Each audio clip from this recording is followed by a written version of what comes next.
Hello, welcome to Lesson 2, Radio Frequency Measurement Fundamentals Setup. So in this lesson we're going to cover the kinds of special environments we need for testing and the common issues that you get with testing in the RF. So special environments. If you're bench testing a sealed unit, so your unit is fully sealed, there's no way for these signals to get in or out, you literally can sit on the bench and test it in front of your vector network analyzer.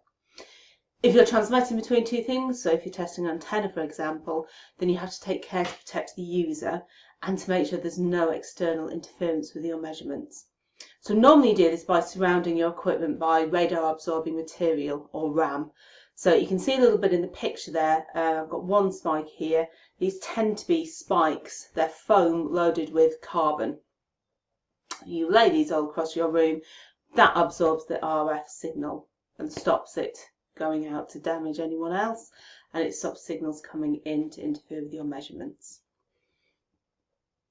So you can do this on the bench, just cover up with a bit of RAM, but if you're transmitting at high power or you need a large transmission distance, then you have to go into either a special room, an anechoic chamber, which is fully lined with RAM, or you can take your measurements outside. So RF measurements are genuinely quite difficult to do. They're very fickle. The tiniest little thing will interfere with them and stop them working. You have to check every single screw, every single connector is done up correctly.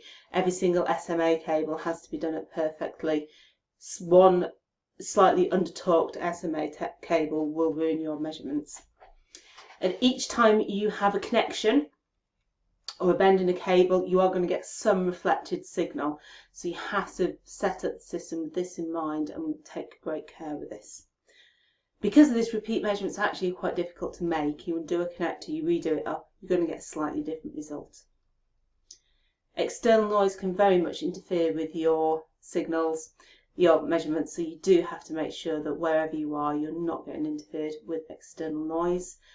And at the same time, you are therefore also making sure that the person that's doing the measurement is safe and is not going to be damaged by the RF radiation.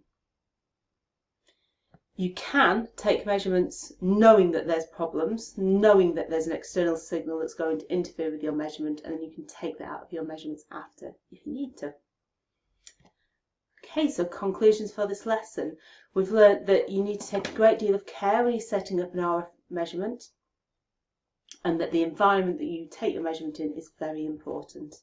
So in the next lesson we're going to look at the different types of RF measurements, kind of results that you can get from them and what you can use them for.